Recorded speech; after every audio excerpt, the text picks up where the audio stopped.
Decíamos recién, y vamos a hablar de educación en esta noche, aquí en 4 días, el programa de Luis Majul, estamos junto a todo el equipo. Otra vez sopa. Otra vez sopa, Baradel, porque se viene inevitablemente un paro. Hace algunas horas, y acá te lo contó Eduardo Feynman en A24, acaba de finalizar un nuevo encuentro entre los docentes de la provincia de Buenos Aires y los funcionarios enviados por la gobernadora María Eugenia Vidal. El resultado ya lo conocés. El resultado de la reunión fue exactamente el mismo que viene sucediéndose hace más de 2 años. Una vez más no hubo acuerdo. Otra vez todo hace pensar, como conversábamos recién con Eduardo, que se viene un nuevo paro y que lamentablemente, algo que no nos gusta nunca anunciar, es factible que las clases no comiencen efectivamente el 30 de julio, después del receso invernal. Y se habla inclusive de un paro de 48 horas. Otra vez van a volver a quedar en el medio de la discusión entre el sindicalismo y la política, los chicos, y la educación, en el medio de un debate que ya a esta altura del partido, en el año 2018, parece un debate interminable. Otra vez sopa. Vamos a poner sobre la mesa algunos datos duros de este nuevo desencuentro, llamémoslo de esta manera, entre los docentes y el gobierno, porque es un desencuentro, uno más. Por un lado, ¿qué ofrecía el gobierno bonaerense? Para tener en claro, la propuesta no era de las mejores, era un aumento del 15% más el 1.7% en concepto de material didáctico y la promesa, como explicaba recién Eduardo, de reabrir las paritarias en agosto. ¿Alcanza? ¿Alcanza? Por eso decíamos recién, y parémonos ahí, parece estar muy lejos las posiciones. Esta noche en 4 días deben estar ya sentados o por sentarse.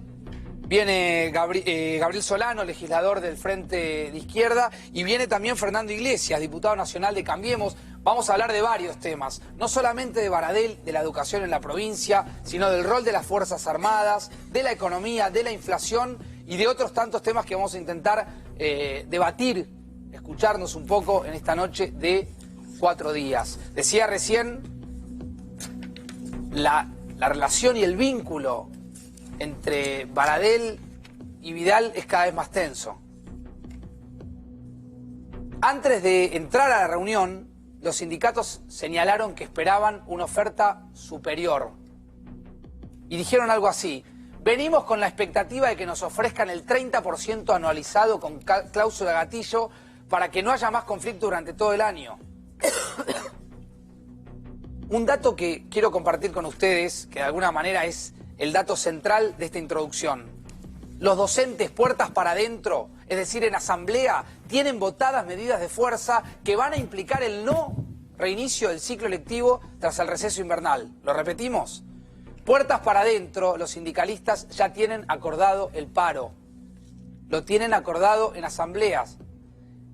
Dicho de otra manera, es factible que si el jueves se juntan, si es que se juntan, porque Feynman recién decía que es factible que el gobierno tire para agosto este encuentro. Pero si se juntan el jueves y no se ponen de acuerdo, es casi 100% confirmado que el jueves nos vas a tener acá informándote otro paro de docentes en la provincia de Buenos Aires. Hay algunos datos que llaman obviamente la atención. A ver si podemos volver un poquitito con algunos datos sustanciales en la provincia de Buenos Aires sobre la educación. Hoy estaba viendo datos duros que tienen que ver con la educación en la provincia de Buenos Aires. Fíjate esta cifra. Solamente el 61.7, casi el 68% de los alumnos de la provincia de Buenos Aires, solamente el 61.7% de los alumnos de la provincia de Buenos Aires llegan al último año de la secundaria. Es decir, solamente 6 de cada 10 chicos en la provincia terminan la escuela. ¿Escuchaste el dato? Y estamos otra vez perdiéndonos en una discusión entre políticos y sindicalistas. Ya está Gabriel Solano, ya está Fernando Iglesias. Buenas noches, gracias por venir. ¿Qué tal? ¿Cómo estás? Buenas noches. Ahora vamos a discutir un poco de educación. Con gusto. Un poco de las últimas medidas del gobierno. quiero que escuchen algunos datos para compartir y discutir. Gracias por venir, en serio, porque los vimos hoy en un álgido debate cibernético en Twitter y por un momento nos asustamos que no van a venir. Pero bueno, vinieron. No, ¿cómo no íbamos a venir? Después nos cuentan un poco de qué discutían en Twitter. Sí, con gusto, no hay problema. Y lo compartimos entre todos. ¿Cómo no? Voy a volver a repetir el dato recién que les marcaba. Solamente 6 de cada 10 chicos terminan la escuela en la provincia de Buenos Aires. Los índices de repitencia en el sistema educativo de la provincia de Buenos Aires son alarmantes. Alarmantes. El año pasado, el índice de repitencia, los chicos repetidores en la provincia fueron el 3.5% del total de los 2.800.000 alumnos que hay en la provincia de Buenos Aires. El 3.5% tuvieron que repetir. Es el índice más alto de los últimos 5 años. Por supuesto que el índice de repitencia, como se llama técnicamente, en primaria y en secundaria, es mucho mayor en las escuelas de gestión estatal que en las escuelas de gestión privada. Y ahí también hay otra brecha, otra grieta, si se quiere, entre educación para pobres y educación para ricos. Así datos como estos podríamos seguir enumerando muchísimos otros datos más sobre la realidad de lo que se vive, la realidad de la educación en la provincia de Buenos Aires. Ahora te voy a contar en minutos lo que dijo Baradel. Saludo a mis compañeros Hugo Machiavelli, Lucía, Gaby Sibla. Le agradecemos a Claudio Slotnick estar esta noche acá. Vamos a hablar un poquitito de economía, Claudio, ¿sí? A ver hacia dónde va la Argentina. Mirá lo que dijo Baradel. Te lo cuento y me voy a discutir o a debatir un poco con los invitados. Dijo Baradel hace minutos nomás: es una vergüenza que después de prácticamente 95 días sin convocatoria hayan convocado a esta reunión con los docentes por orden judicial y que la respuesta haya sido el 15% de solución, sabiendo obviamente que van a tener una inflación entre el 28 y el 32%. Esto es lo que firmó el propio gobierno con el Fondo Monetario Internacional. Claudio, la primera pregunta que te quiero hacer es: Lagarde estuvo el fin de semana en la Argentina y dijo que sí o sí hay que cumplir las metas. Claro, sí. Las metas inflacionarias, ¿se pueden cumplir? Y está complicado, ¿no? La meta, recordemos, tiene un piso de 27, un tope del 32%. Y es probable, digamos, seguro que vamos a estar de cumplir sobre ese tope, el máximo 32%, en materia de inflación. Acá la gran duda, además de la inflación, es el tema fiscal. Si Macri va a poder llevar a cabo el ajuste que tiene que hacer, que tiene que ver con lo que estás hablando. En las últimas horas, en el Círculo Rojo sobrevoló como una suerte de idea de que Macri está acorralado entre las dos Cristinas. Se llama Cristina Lagarde, ¿no? Claro, Cristín. Bueno, Cristín. Sí. Ahora vamos a discutir también esta idea. Un poco entre cómo le va marcando la cancha la Cristín del Fondo Monetario Internacional y algunas cifras que los kirchneristas tiran en los medios para decir que Cristina Fernández de Kirchner en silencio va subiendo. Yo no las vi las cifras. Ni las creo, no creo que los políticos puedan subir en silencio. Y si suben es raro. Esto pasó el fin de semana. De manera preventiva, he decidido iniciar conversaciones con el Fondo Monetario Internacional.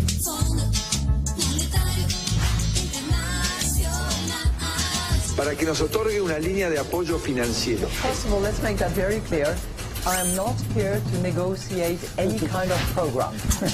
Es un placer estar en Buenos Aires nuevamente. Es bueno que hablemos del tema del fondo. Tuvimos la oportunidad de hablar de los temas que están en la mente de muchos de ustedes, las medidas fiscales.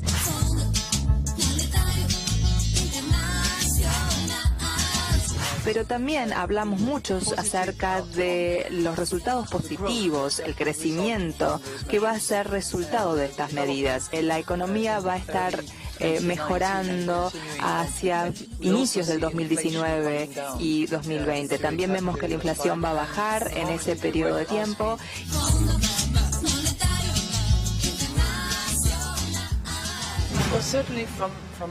Desde nuestro punto de vista, la inflación, la meta de inflación debe ser alcanzada.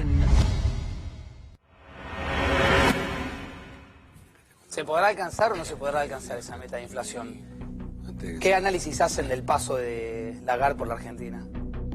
No, me parece que sí, que el gobierno ha logrado domar la corrida cambiaria, que fue muy fuerte y que tuvo efectos muy claros. Y seguramente vamos a tener probablemente 2 trimestres de un ciclo más bien recesivo. Veníamos de 7 trimestres de crecimiento y de mejora de los índices sociales. Lamentablemente ha habido una serie de cambios y probablemente también de errores del gobierno reconocidos por el presidente, pero sobre todo de cambios externos, desde la suba de tasas de la Fed, la fuga hacia el dólar que afectó a todos los mercados, una sequía que es la más fuerte en 50 años, 8.000 millones de dólares se perdieron ahí. Brasil que no arranca, más bien va para atrás, es nuestro principal socio comercial, la suba del petróleo, ahora somos dependientes en petróleo, toda una serie de factores que han afectado y claramente estamos en una situación, es un plan de emergencia que va a hacer que los objetivos que veníamos alcanzando, que eran de reactivar el país y mejorar las variables sociales sin afectar a los más vulnerables, iban a tener que ser postergados y lo vamos a tener que alcanzar objetivos que estaban planeados para el año que viene y quizás tengan que esperar un año más. No comparto. Digo, si se alcanzan los objetivos es negativo para el pueblo argentino. Porque cuando uno lee el plan que se firmó con el Fondo Monetario, uno, no quiero exagerar, pero es un plan de guerra. Lo más claro es lo que ocurre con los trabajadores del Estado. Un plan de guerra. Totalmente. 8%... ¿Coincidís, Fernando, que es un plan de guerra? No, él no va a coincidir. ¿Qué voy a decir? No, Pero, si eso no es exagerar, no exagero. ¿qué sería exagerar? 8% de aumento, 8% de aumento para empleados públicos está firmado. Hay paritarias libres, dice el gobierno. Sí, pero las paritarias las firmó con Lagarde primero. 8% de aumento. Acá decía el economista de la mesa que se declararía satisfecho si la inflación es de 32%. Con un 8% estamos hablando de una pérdida de 24 puntos. Jubilados. El acuerdo establece el remate de una parte importante del ANSES, que es el Fondo de Garantía. 3. El tema de las provincias. El ajuste de las provincias es importante porque las provincias tienen sobre sí mismas especialmente el gasto de salud y educación. Y esto tiene que ver con lo que veíamos en el informe inicial. Ahora, ¿pero hay otro camino que no sea el ajuste? Mira, para empezar habría que hacer unas cuantas aclaraciones sobre lo que dice Gabriel. Una es, por ejemplo, de las provincias. Las provincias, cuando este gobierno supuestamente porteño y que iba a privatizar y a no dar más subsidios y no sé cuántas cosas más íbamos a hacer, entre otras cosas íbamos a ir contra las provincias porque éramos el gobierno del PRO, de la capital. Bueno, llegamos con 16 provincias en déficit y 8 en superávit. Hoy es al revés, 16 están en superávit y solo 8 en déficit. Eso, como muchísimas otras cosas. Dijeron, por ejemplo, que se iban a recortar los subsidios, las jubilaciones, no sé cuántas cosas más iban a pasar. La verdad que este gobierno tiene el gasto social más grande, mayor de la historia, tanto Fernando, si lo medís en términos de PBI como de presupuesto. Entonces, la verdad es que de agoreros que dicen las cosas tremendas que van a pasar, ya tuvimos bastante, ¿no? Primero, jubilados, la jubilación mínima no llega a 9.000 pesos en Argentina. Era 4.200 cuando asumimos. Está bien, pero no llega a 9.000 pesos. Hoy la canasta que mide la Defensoría de la Tercera Edad, que dirige Semino, establece la canasta básica de jubilado en 18.000 pesos. No llega al 50% y es la jubilación que cobra más del 50% de los jubilados. ¿Me esperan un minuto ahí con jubilados? Está Adrián Trócoli con nosotros, que es abogado, especialista, abogado previsional. Gracias, Adrián, por venir. ¿Están mejor o peor los jubilados con Macri? Ligeramente peor si contamos números duros, más allá de que pasaron de 4.000 y pico a 8.000. La inflación no llega al 100%, estamos ahí un periodo gris que no teníamos números duros, pero estamos entre el 95 y 98% desde 2016 hasta ahora, y el aumento de los jubilados está en 90. Quedaron un poquito abajo con inflación, si estamos hablando al día de hoy. Eso si hablamos solamente de la mínima, además de la mínima... todas, absolutamente todas. El volumen total jubilatorio subió con respecto al que había si lo ajustás. El volumen total, porque tenés que considerar no solamente la mínima, que es de la que estás hablando vos, sino también, por ejemplo, la reparación histórica y toda una serie de actualizaciones y beneficios. No estoy hablando de mínima. Si querés hablamos en detalle. Bueno, dijiste 4.200 a 8.000. No, pero fueron los valores que dijiste vos. Lógico, pero está bien. A ver, espera. Movilidad, yo hablé porcentajes. Tengamos en cuenta una cosa más, que la inflación de los jubilados, la inflación de jubilados no es igual que la inflación de todo, hay un promedio más alto. ¿Por qué? Porque su canasta de consumo mensual incluye algunas cuestiones que aumentaron más, especialmente el tema de los medicamentos. Entonces, acá estamos hablando de una miseria, Porque cuando sale la reparación histórica, lo que no se dice son varias cosas. La primera es que se chantajeó a los jubilados para que acepten un índice menor de actualización. Ahora hay un fallo de Cámara Previsional que obliga al ANSES a no utilizar el índice de actualización que votó el Congreso. Y es un chantaje porque le quita al jubilado una parte. Y hubo una reunión clandestina, que salió en los diarios, de Macri con Lorenzetti, para discutir que la Corte Suprema falle a favor del gobierno y no de los jubilados. Está en los diarios, está en los diarios, está en los diarios, está en los diarios. Hagamos historia. Ahí voy, doctor, ahí voy. Hagamos un poquito de historia. Lo que sucedió con el Era gobierno de carrera, anterior- correcto, con Lorenzetti. con el Se gobierno- juntaron para copiar contra los jubilados. Escuchémonos, a ver. Lo que sucedió con el gobierno anterior fue que plancharon las jubilaciones, subieron solo la mínima y a todos los que estaban por encima de la mínima no les actualizaron. De manera que tuvimos récord de juicios, no se les pagaba, aún con juicios ganados, nadie se hacía cargo de eso. Este gobierno no chantajeó a nadie, le hizo una oferta, una propuesta a los jubilados para que recuperaran gran parte de lo que habían perdido con el gobierno de Kirchner. En una situación Te explico por donde qué es veníamos falso. además de una situación de un Estado quebrado y con un enorme déficit fiscal parecido al que teníamos Acá hay en un el abogado 2001. provisional que no me va a dejar mentir. Primero, el ANSES había comprometido a no apelar más las sentencias. La sigue apelando y no la está pagando. Esto es importante.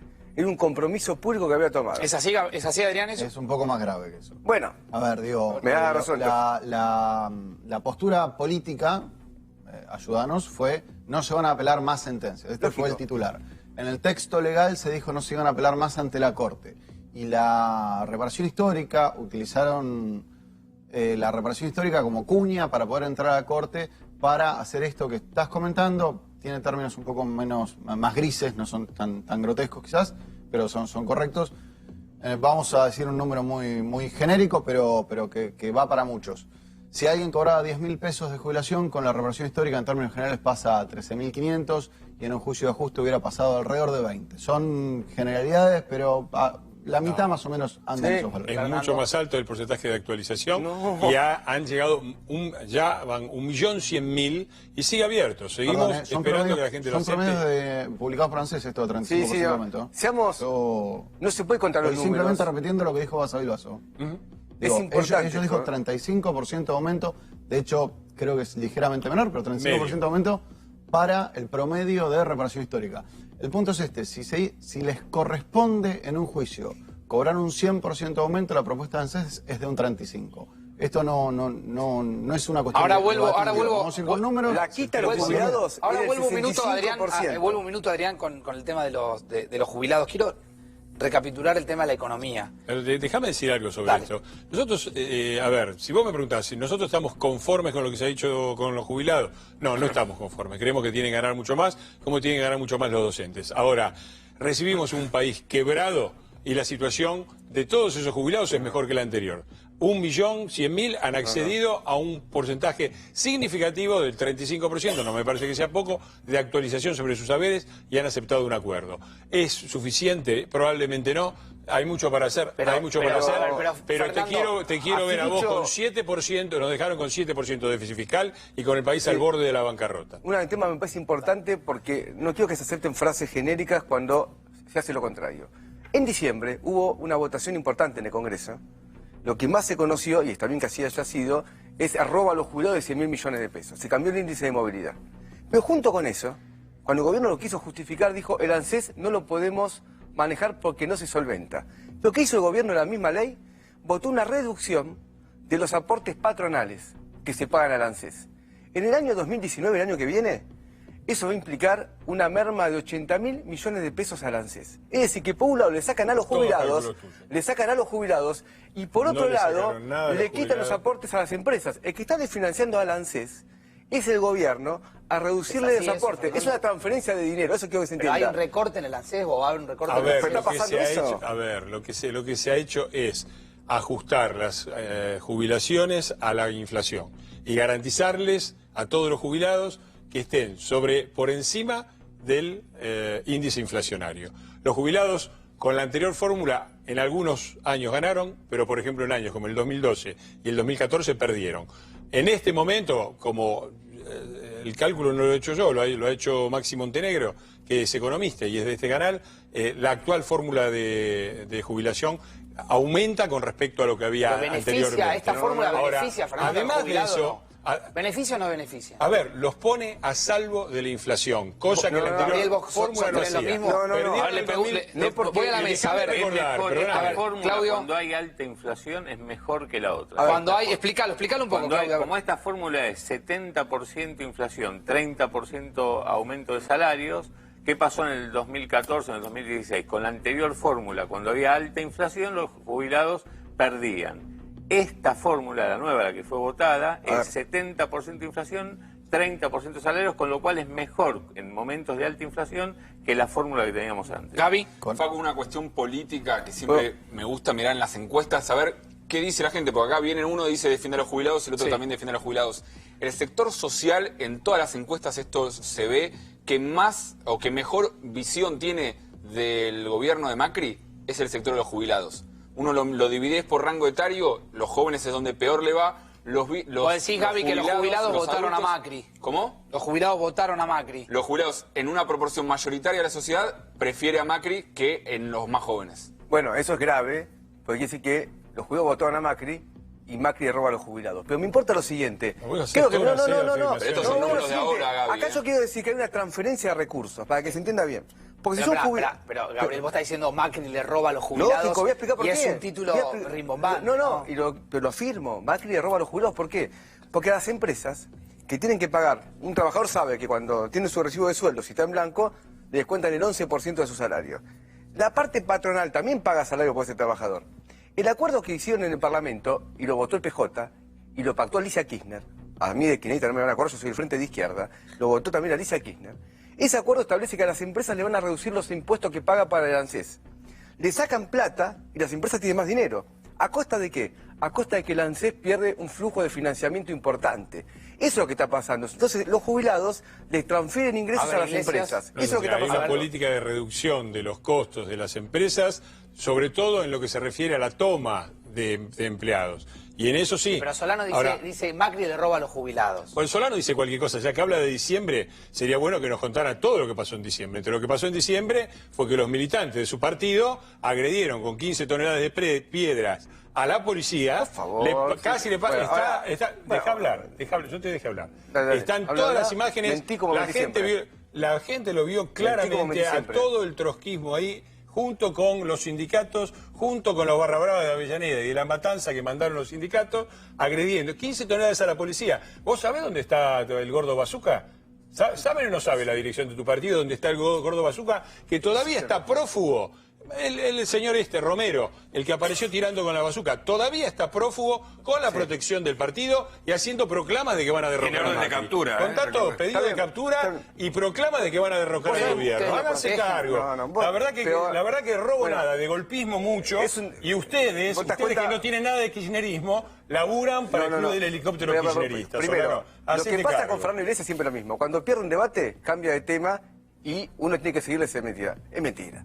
Pero volvamos al tema. Mentira. Primero, los militantes del Partido Obrero que fueron procesados fueron a disposición de la justicia, se han presentado, hay un fallo de Cámara que le da la libertad en este parte del proceso. ¿Pero dónde está el prófugo? No es de nuestro partido, no puedo hablar. ¿Por qué Iglesias? Pero porque es un difamador. Bueno, yo soy un es un difamador. difamador. Pero Iglesias es un difamador. Pero yo no quiero que los jubilados que están escuchando digan acá Iglesias nos está engañando y va a perder de vista que en diciembre, nuestro partido se movilizó, con la bandera se movilizó y con la lanza nuestro arriba del partido se policía movilizó, tampoco. pero los sindicatos lamentablemente salieron no. a bancarlo, Los sindicatos salieron a lamentablemente bancarlo a los no, dos porque actorcitos. ustedes pactaron con esa burocracia sindical que vos te referís ahora, una reforma laboral que finalmente no se aprobó por la masividad que tuvo esa jornada y que después de esa jornada el gobierno empezó a caer las encuestas porque el pueblo argentino se dio cuenta que fue estafado y robado a mano armada por un gobierno. Pero a los jubilados, y esto quiero ser claro, a las empresas que facturan millones, le ha reducido impuestos.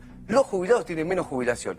Eso Fernando Iglesias no lo puede negar, por eso difama y cambia de tema. Esto es importante. Y como acá bien dijo el abogado previsional, es un chantaje, porque si vos vas a cobrar un juicio que te corresponde un 100% más y te dan el 35%, te quitaron el 65%. ¿Y por qué es un chantaje? Porque te dicen, si no, seguía haciendo juicio. ¿Cuándo lo voy a cobrar si tengo 75 años? Capaz que me muero antes. Te ponen el disyuntivo.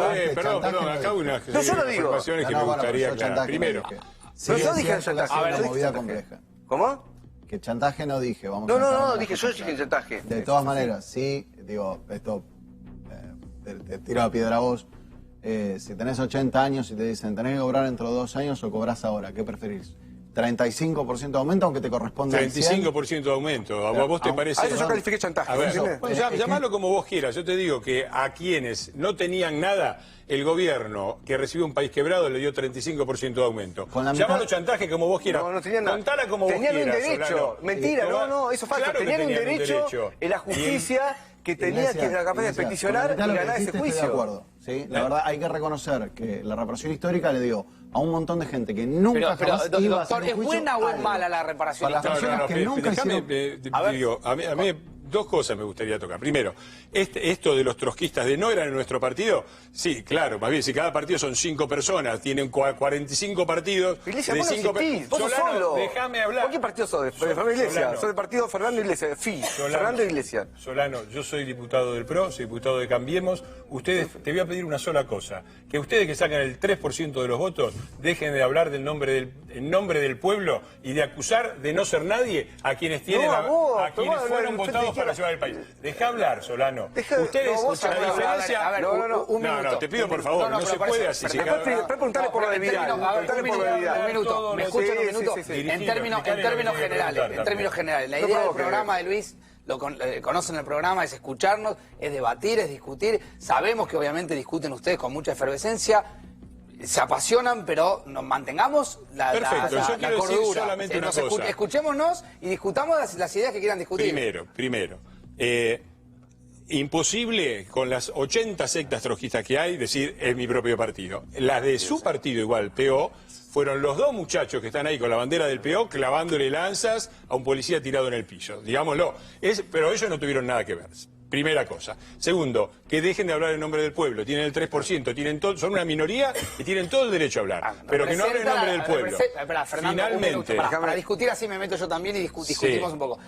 Representan los votantes que los votaron. Me parece muy bien. Si vos lo llamas secta, ya, digamos, es una mirada, digamos, despectiva en términos políticos. Pero porque está bien, son yo te conozco porque estás, digamos, sé que te apasionás, pero digo, me parece que mantengamos como el respeto institucional. El respeto institucional es completo, ellos tienen todo el derecho. Sí. Lo que yo digo es que es característico de una secta, ¿sí?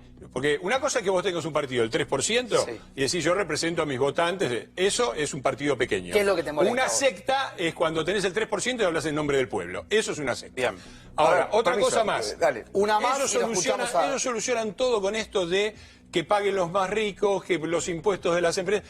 Argentina tiene una de las cargas fiscales más altas del planeta, enorme es la carga fiscal. Y eso ha provocado justamente menor creación de empleo, mayor desocupación. Sí. Tuvimos 12 años donde la carga fiscal y el peso del Estado en la economía subió sistemáticamente en los 12 años. Y terminamos con 30% de pobres, sin creación de empleo, usando al Estado como empleador de último recurso. Yo creo que la gente dio una opinión muy clara en el 2015 y en el 2017, y estoy seguro que la van a dar de nuevo en el 2019. Después es la democracia y los ciudadanos lo que ¿Querés una reelección de Macri? Yo creo que de Cambiemos, obviamente nuestro candidato es el presidente. ¿Reelección de Macri?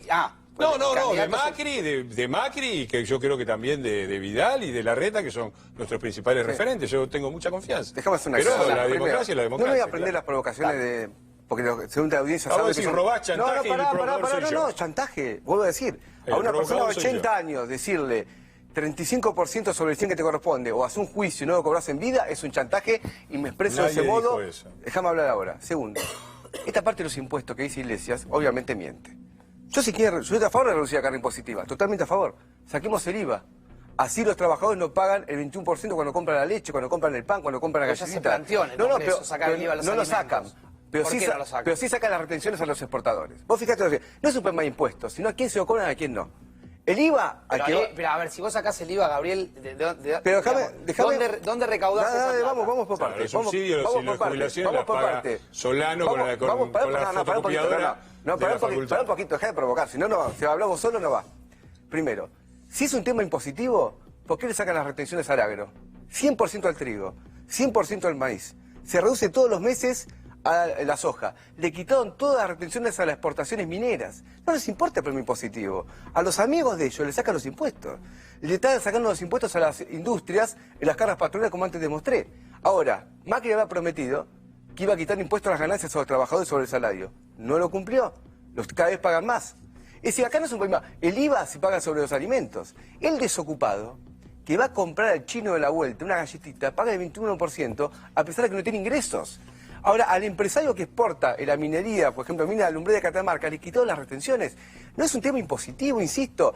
Ellos benefician a un grupo económico determinado. Es lo que importa. Segundo, para un poquito. Déficit fiscal, no nos confundamos. Este gobierno incrementó el déficit fiscal. Lo incrementó. Solamente hacen una maniobra que dicen, hablan de déficit primario.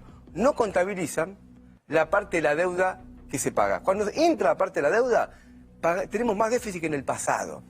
Y este acuerdo que se dio con el Fondo Monetario, por eso yo apuesto a que fracase, porque si no el país va a fracasar. ¿Qué significa que fracase? Vos fíjate lo siguiente, dieron 15.000 millones de dólares. 2001. No, dieron 15, Macri nos llevó otro 2001. Sí. 15.000 millones nos dieron hace poquito. ¿Sabes cuánto se fugó en junio? 3.000 millones. En junio ya se fugó 3.000 millones de los 15.000 que nos dieron. ¿Cuánto se fugó lo que va del año? 16.000 millones de dólares. Frenay, está en el Banco Central, ¿Por qué no lee el Banco Central? Yo voy a las cuentas del Banco Central. Le quiero preguntar a Claudio Lodny. Claudio, ¿qué significaría que fracase el acuerdo con el fondo? Que fracase, que no se cumpla, se diga que no se cumpla. ¿Qué consecuencias traería? No, lo primero que me imagino es un gobierno que iría a renegociar justamente los tantos, digamos, todas las variables que acordó. Por ejemplo, si la inflación es arriba del 32% este año, bueno, debería sentarse a renegociar. Si no se cumple con el déficit fiscal estipulado, debería ser lo mismo. Ahora, el gobierno está jugado a que sí se cumpla, no a que fracase. ¿Por qué? Porque si fracasa, digamos, desde hoy mismo están llegando, por ejemplo, delegaciones, como lo hacen habitualmente, pero hoy llegan delegaciones de inversores de Wall Street, que te guste o no, vienen justamente a ver si se está cumpliendo o no y de qué manera Macri lo va a hacer. Y el gobierno se está jugado a que se cumple. Hagamos un punto ahí. Vamos a discutir el tema, otro de los temas álgidos de la noche. ¿Podría decir algo de las pequeñas cositas que dijo? Porque si no quedamos como si lo haces así breve. Cortísimo. Vale. Este es el único país que le cobra impuestos a las exportaciones. Y eso tiene un costo muy alto en la creación de trabajo. El campo argentino paga los impuestos más altos del mundo. Los más altos del mundo. No hay ningún país que pague este nivel de impuestos.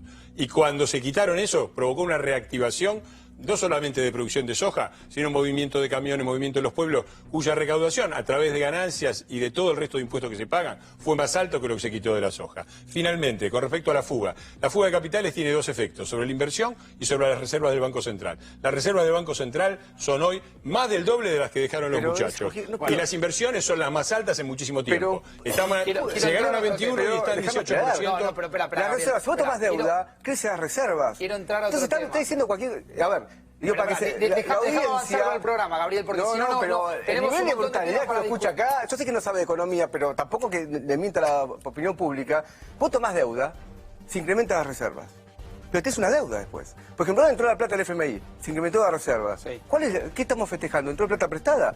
El gobierno tomó más de 100.000 millones de dólares de deuda desde que asumió.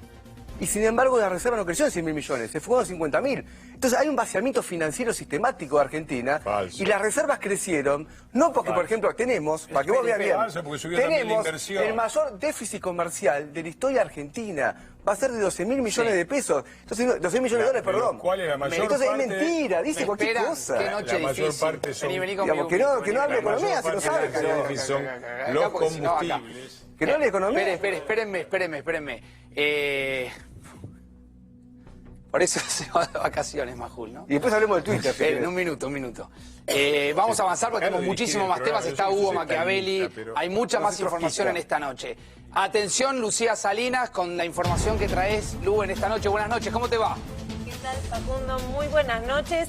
Te vamos a contar un poco en qué se encuentra la investigación que tiene como centro al gobierno, al partido de Cambiemos, por la acusación por la rendición de aportes truchos, ¿sí? Aportes fraguados.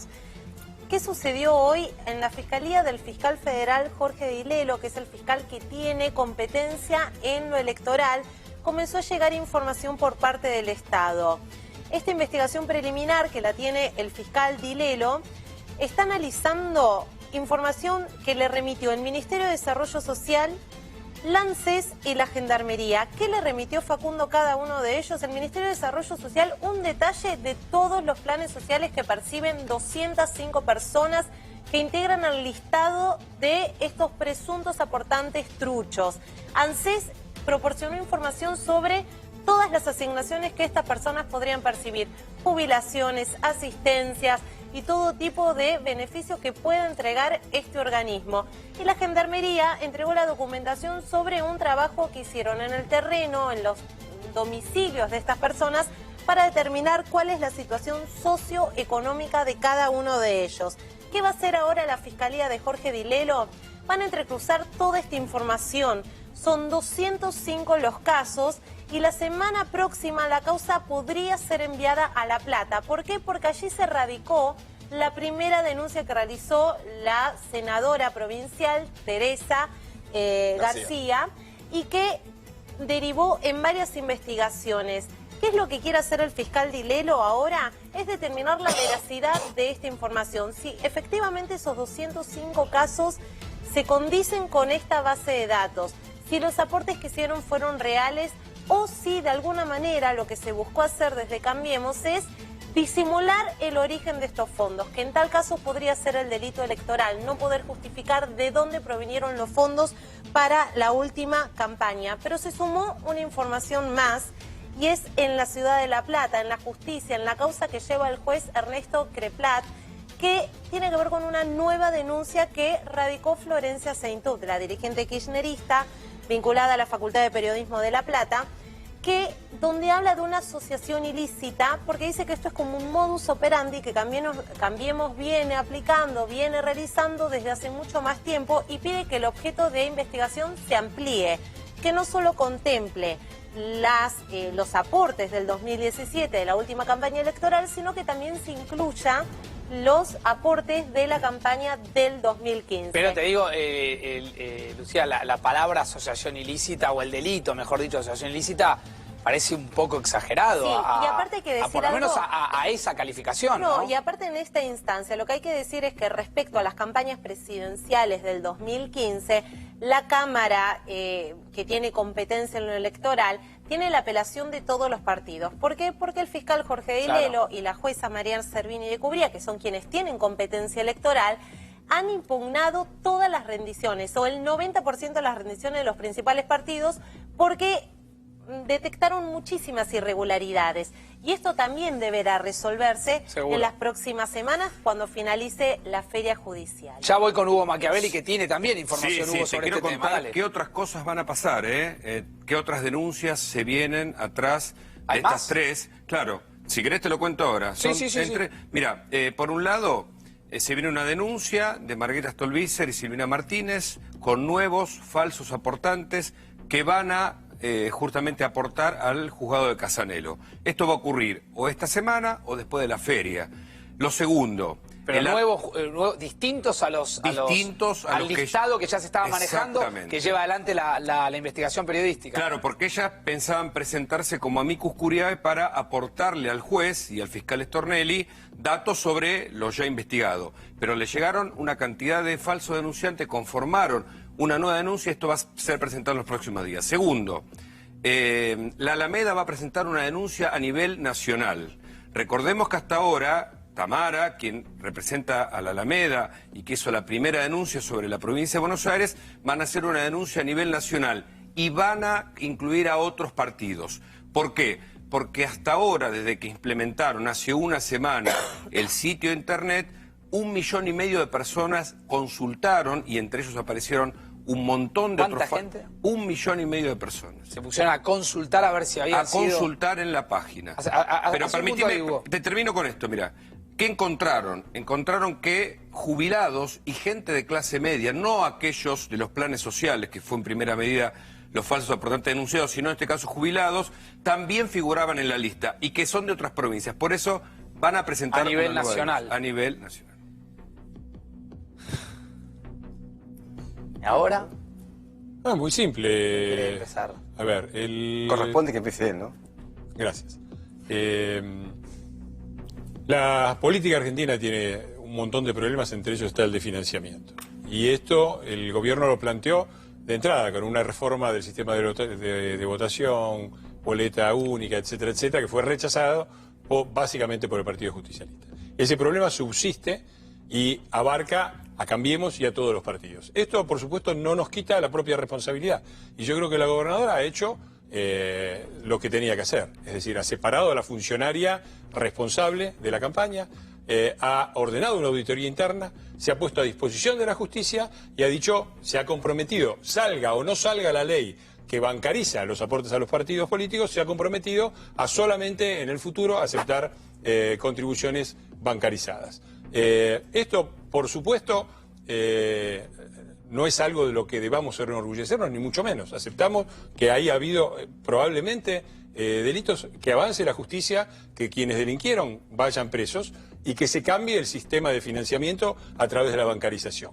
Todo esto es así, es cierto. Me parece que igualar, pretender que con esto son todos iguales, me parece que es una cosa un poquito exagerada cuando venimos de financiamiento de partidos políticos con la droga, con la efedrina, venimos de los 3 crímenes de Coronel Suárez por parte de la Morsa. ¿Quiénes fueron financiados con la efedrina? 2007 la campaña de Cristina Kirchner se financió con los laboratorios de la droga que habían logrado una importación de efedrina que multiplicaba por cientos y cientos la cantidad de efedrina que entraba, porque de acá se exportaba directamente a México para el uso de drogas sintéticas. El resultado de todo eso fue la investigación, tres liquidados, los 3 que los mataron fueron los que hicieron la fuga cuando apenas asumió este gobierno, para no hablar de otro muchacho que seguramente le cae simpático a Gaby, que es el coronel Chávez, que mandó a Antonini Wilson con la famosa valija, también para, según su propia declaración, ante los Estados Unidos, para el financiamiento de la campaña de Cristina. Ahora, esto no, obviamente no justifica nada. Quienes cometieron irregularidades, o sea, que caiga todo el peso de la justicia. Pero confundir un episodio de corrupción con una mafia que gobernó 12 años, me parece que no es lo mismo. Bueno, primero, es un escándalo. Estamos hablando del uso de personas con muchísimas necesidades, planes sociales, jubilados, que aparecen aportando una campaña que no aportaron. Ayer veía la investigación periodística, hasta aparecen afiliados de mi partido. Llamativamente afiliados del Partido Unido. Yo veía, por ejemplo, que hoy inicié el programa con la introducción hablando de Baradel, aparecían afiliados de Baradel aportando a la campaña de Vidal. O sea, hay afiliados del Partido Obrero aportando... No sé quién hizo esto. Bueno, lo que no puede haber sido la contadora. Eso es lo que a mí me resulta desagradable. Yo no voy a defender a la contadora de Vidal, para eso está Vidal. ¿Y quién fue? Pero que Vidal responsabilice a una subalterna demuestra lo que es Vidal. Es una reacción. No, me refiero, es una... sí, lo que hace cualquiera. Te agarran en algo, le echan la culpa que está bajo tuyo. Es clásico. Creo que Vidal no inventó nada. Me resulta desagradable como calidad ética de una persona. En vez de hacerse cargo como funcionario, le echa la culpa a un subalterno. Vidal ha actuado de la peor manera que se puede actuar. Vidal no va a investigar, hay que investigarla a ella. Acá quiero ser claro. ¿Quién se benefició del financiamiento ilegal? La contadora no. Fue Vidal que armó su campaña electoral. Hay que investigarla a ella. Que Vidal diga que ella va a investigar es como que mañana agarres al gordo Baló y yo voy a investigar mi delito. No, te tiene que investigar a vos. No, acá estamos hablando de muchísimo dinero. Segundo, el PRO viene haciendo esta maniobra hace mucho tiempo.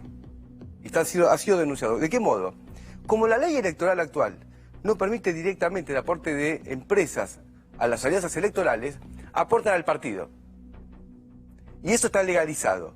Pero lo aportan con que incluso... Partido político puede tener aportes de empresas Claro, privadas. partidos políticos. Entonces el PRO recibe los aportes como PRO. De todas maneras sigue habiendo plata negra pero que no ¿de se qué puede modo? sacar. Y la mayor parte de los aportistas, está todo comprobado, y denuncias políticas de todo tipo y color, son empresas que trabajan con el Estado. Pero perdón, Fernando, que vos trabajan con el Vos Estado. hiciste campaña con Cambiemos. Sí. Sos diputado de Cambiemos. Sí.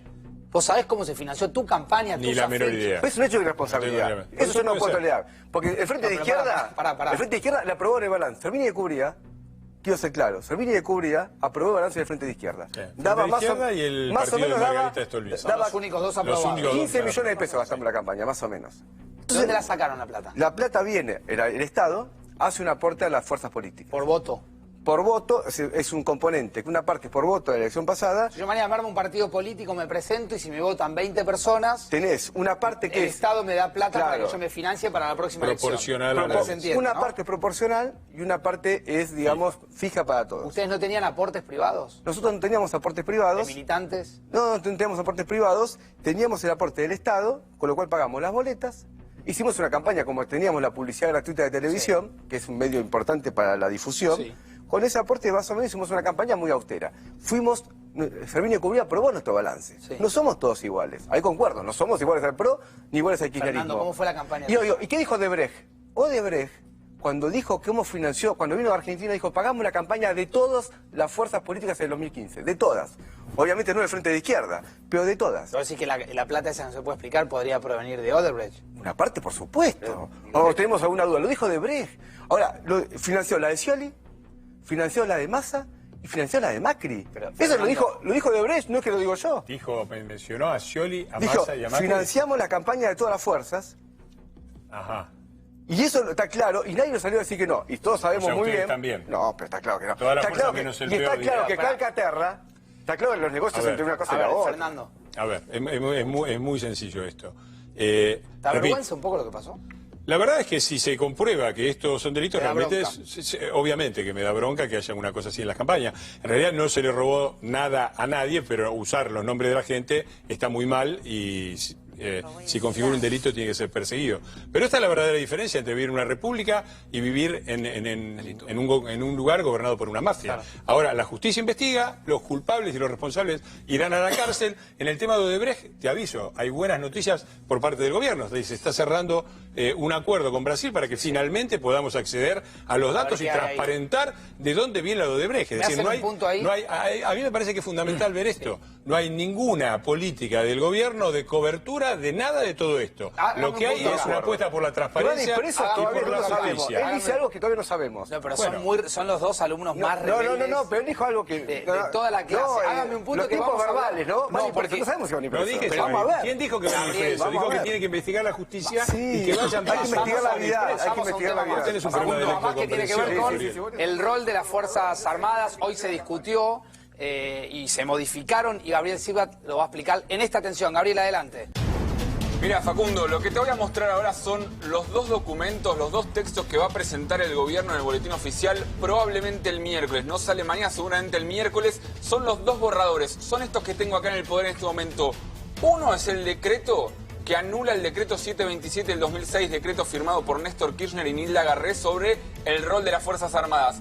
Tiene 7 artículos, 5 son los importantes, 2 son de forma. Una de las cosas importantes que tiene el artículo 1, cambia un concepto claro. Ahí vos ves que dice ante agresiones de origen externo contra la soberanía y la integridad de la Argentina. ¿Eso qué significa? El decreto anterior, el 727, hablaba de Estado extranjero, ante agresiones de cualquier otro Estado. Lo que cambia ahora es que agresiones de cualquier otro tipo, no solamente de Estados, porque hay delitos transnacionales, el terrorismo, el narcotráfico, por ejemplo, que quedan excluidos con esta reglamentación. Hasta ese punto puede haber cierta coincidencia política de que puede haber algún tipo de acuerdo en que actúen en estos puntos. El problema va a surgir con el artículo 5, el siguiente que vamos a ver ahora, donde habla de custodiar objetivos estratégicos. Y en esto es muy importante, ¿cuáles son los objetivos estratégicos y quién define los objetivos estratégicos? Es Presidencia de la Nación, con el Ministerio de Defensa, con el Ministerio de Seguridad, con la venia también de Jefatura de Gabinete, que va a mirar a ver cuáles son los objetivos estratégicos. Yo te digo un par, Yacyretá, por ejemplo, Vaca Muerta, por ejemplo, centrales nucleares, por ejemplo, también. Son lugares donde es muy probable que haya Fuerzas Armadas custodiando. Esos son los objetivos estratégicos que mencionan ahora. La discusión va a ser qué objetivos estratégicos Claro, puedan pero Gabriel, aparecer acá no después. sé, me parece que hoy a la mañana la gran confusión que se generó es saber si las Fuerzas Armadas iban a participar de la lucha contra la seguridad o contra la inseguridad, o iban a meterse en la pelea o en la discusión que se está dando contra el narcotráfico. Sí. Esto a esta hora de la noche no sé si está claro. ¿Y sabes dónde va a haber que leerlo? Acá. Esto es la Directiva de Política de Defensa Nacional. Es un texto complementario al decreto donde, de hecho, dice en el anexo, en el primer punto, dice, este documento lo que hace es establecer los lineamientos centrales de la política de defensa nacional. Está dividido en 3 capítulos. Primero, la situación geopolítica mundial. Después, cuáles son los riesgos y los desafíos que tiene Argentina en materia de defensa. Y después, cuáles son los objetivos, los operativos que tiene que tener y las operaciones que tiene que llevar adelante las Fuerzas Armadas en la Argentina. Y vamos a ver que los define en 6 puntos, si tenemos la placa ahí. Primero, Vigilancia y control de los espacios soberanos. Acá es donde vamos a tener a las Fuerzas Armadas yendo al norte, por ejemplo, a combatir con el narcotráfico en el norte argentino, custodiar las fronteras en ese sentido. Segundo, lo que hablábamos antes, la protección de objetivos estratégicos. Tercero, apoyo a la política exterior, que es lo mismo que hacen ahora las Fuerzas Armadas, de ir, por ejemplo, los cascos azules, cascos blancos, a misiones humanitarias por el mundo. Pero hay tres, y la cuarta que vamos a ver ahora es la más complicada. Apoyo al sistema de seguridad interior. Sigo rápidamente las otras dos. Apoyo a la comunidad en caso de desastres. Apoyo a la generación de conocimiento científico. Es un desafío muy grande que tiene hoy la Argentina, entiendo yo, las Fuerzas Armadas para desarrollar en ese sentido. Pero volviendo a la política de seguridad interior. Ahí es donde va a haber desafíos. Cuando empiezan a hablar de seguridad interior, empiezan a hablar también de colaborar con las fuerzas de seguridad. Y Macri fue claro en esto, dijo colaborar. Hoy la ley de seguridad interior permite ya esto, permite la colaboración entre las Fuerzas Armadas con las fuerzas de seguridad. El problema va a ser cómo se define, en qué casos y demás, porque hasta ahora se habla de narcotráfico y terrorismo, se menciona también, por ejemplo, el caso de trata. Entonces, ¿va a ser solamente en las fronteras o va a entrar las Fuerzas Armadas también a, por ejemplo, rescatar a mujeres en situación de trata? A ver, ¿está bien que las Fuerzas Armadas participen y complementen a las fuerzas de seguridad? En mi caso lo rechazo categóricamente. ¿Fernando? No, me parece que es una adecuación necesaria cuando entras en el siglo XXI. ¿Y por qué lo rechazás, Gabriel? No, a ver, esto es un retroceso. Deja un avance, es un retroceso. Que se apoya en otro retroceso que había habido, que fue la ley antiterrorista del kirchnerismo. Es un paso más. La ley antiterrorista del kirchnerismo... ¿También la viste en su momento como un retroceso? Lógico, nos hemos expresado en contra, y este gobierno la mantiene. Porque permitía calificar como terrorismo a hechos, por ejemplo, que en su descripción podía utilizarse para una manifestación popular. De una manera muy clara, porque decía cualquier hecho que busque condicionar a los poderes públicos. Y una manifestación popular, por definición, ellos lo saben muy bien. Ellos tienen en su lista, por ejemplo, a quienes cortaron la ruta, por ejemplo, durante el año 2009, el 2008 con el campo, era contra el poder público. Y lograron que no le saquen las retenciones. Entonces, ¿a qué voy con esto? Es que no nos entiende bien. Pero es chicana tras chicana. No es chicana, es verdad. Estaba hablando de la ley de Kirchner y no hablaba de nosotros. No, porque digo, pues tiene que ver, porque ahora... Un cierre tuyo y lo escuchamos a Fernando y cerramos. Cierro con esto, ¿qué quiero decir con esto? Esta ley ahora se asienta en la anterior y por lo tanto se puede utilizar a las Fuerzas Armadas con esta descripción tan amplia del terrorismo para la represión interior. Claro. Y quiero tomar lo que dijo acá Gabriel, porque los objetivos estratégicos que se van a defender, por ejemplo, Vaca Muerta, y todo puede ser mañana Vaca Muerta, puede ser mañana un yacimiento minero, son lugares de conflictos sociales muy importantes, especialmente en la Patagonia y en toda la cordillera de los Andes. Entonces la posibilidad de una represión interna va a ser muy fuerte. Y sobre el tema del narcotráfico, la experiencia mexicana es categórica. Vamos a tener no solamente comisarios narcos, sino vamos a tener generales narcos, coroneles narcos, brigadieres narcos. No puede pasar esta ley. Ahí expusiste algunas ideas y te agradecemos, Gabriel. Fernando, tu cierre. No, me parece que si Gabriel está preocupado por la represión interior, debería llamar por teléfono a Nicaragua y a Venezuela y enterarse de lo que está pasando allá. Eso sí que es represión, con muertos todos los días. El jueves hacemos un acto en la embajada de Nicaragua para repudiar la represión del gobierno de Ortega. Me alegro que lo haga. Espero que usted repudie las represiones que hay en diferentes lugares del mundo, del imperialismo norteamericano, del sionismo. Hágalo porque ustedes tienen una doble moral. El Frente de Izquierda tiene una sola moral. Te quiero ser claro y no aguanto chicanas. Los judíos y los norteamericanos. ¿Qué judíos? No, ¿qué judíos? Está bien. La represión es a ver, vayamos a la ley, que era lo que estamos discutiendo. Dos argumentos de la ley que me voy con Hugo Machiavelli. Primero, a ver, lo que se anuló es un decreto de Néstor Kirchner por el cual las Fuerzas Armadas, la única función que tiene es responder a agresiones estatales. Eso es el siglo XIX en la que vivía el kirchnerismo. Nadie piensa que Brasil nos va a invadir o Chile nos va a invadir.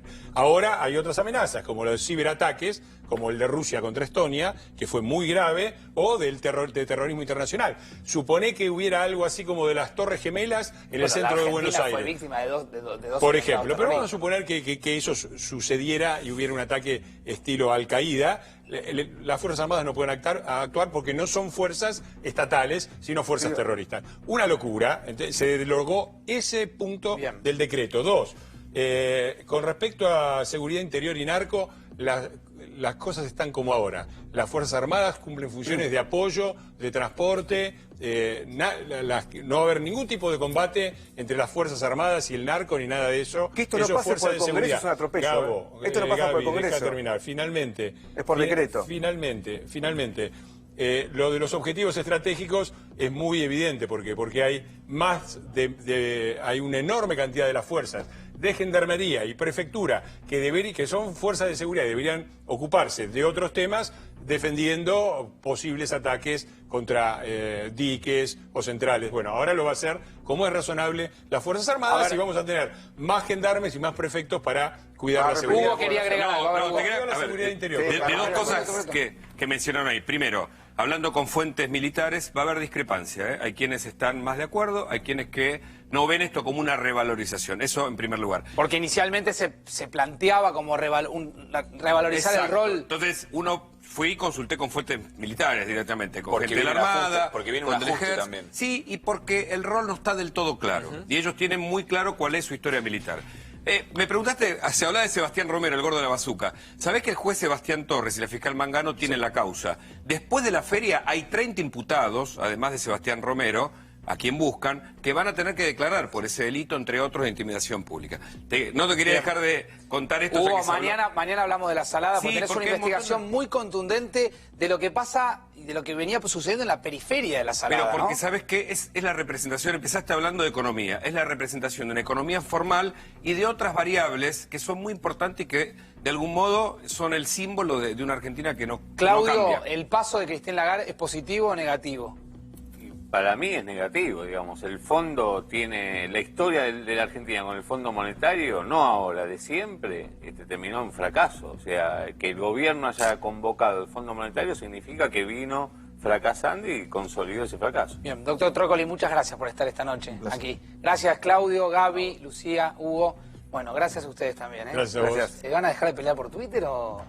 No, ya, a ver, como dice el chico, empezó él. Empezó diciendo que yo no decía nada sobre el tema sobre el tema de los aportes. Yo ya lo había hecho público, lo mismo que dije acá. Que se suele expresar sobre todo el tema, digo, ¿qué pasa con el tema de los aportes?